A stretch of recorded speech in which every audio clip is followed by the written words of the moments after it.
G'day cocktail lover, what can I get for you today? I'm looking for inspiration. Is it any drinks dedicated day this week? It's usually something, and to be fair, most of these days are about marketing more than anything else. That's why you get more than one cocktail day, more than one whiskey day. It's because different brands are sponsoring it at different times in different parts of the world.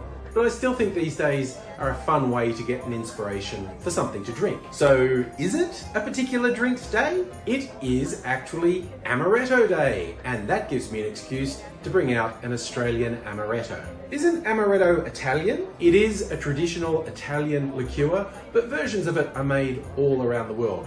This one is from an Australian distiller called White Possum. They call it Naked Amaretto. I assume not because the people are naked when they make it, but because they don't have any artificial colorings or flavorings in it. Oh, I've heard of an Amaretto Sour. Is that the best cocktail to use it in? An Amaretto Sour is really good, particularly if you follow the Morgenthaler recipe where you add whiskey.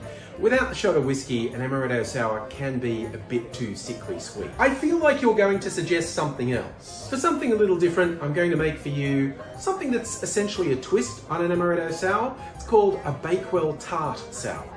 I feel like I've heard of that on the Great British Bake Off. The Bakewell Tart is a classic English dessert, and it's kind of easy to make a drink version of it with Amaretto because both the Bakewell Tart and Amaretto have almond flavours, like marzipan flavours, as their base. So is this the sort of thing Mary Berry would drink? No, Paul Hollywood drinks these. Mary Berry, she drinks absinthe shots and calls Paul Hollywood a little bitch for not being able to keep up. Honestly, that doesn't sound right. No, you need to get the box set on disc. That has all the secret behind the scenes footage they don't put to air. Raunchy as hell. So what's in this drink? Instead of the whiskey that's in a Morgenthaler Amaretto Sour, this one uses brandy as a base. Again, something Mary Berry loves, not just in her cooking. So we're going to start off with 1.5 ounces or 45 mils of your brandy of choice going in the shaker.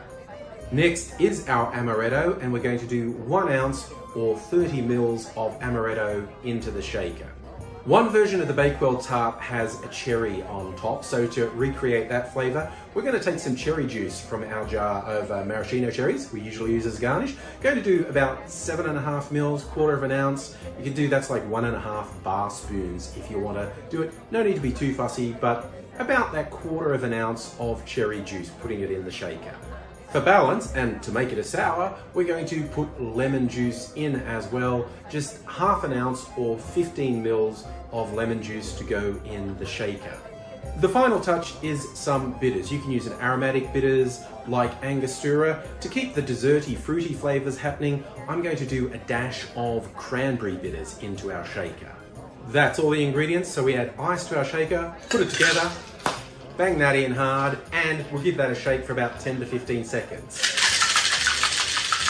We garnish that with a cherry and a lemon twist, and there you have your Bakewell Tart Sour.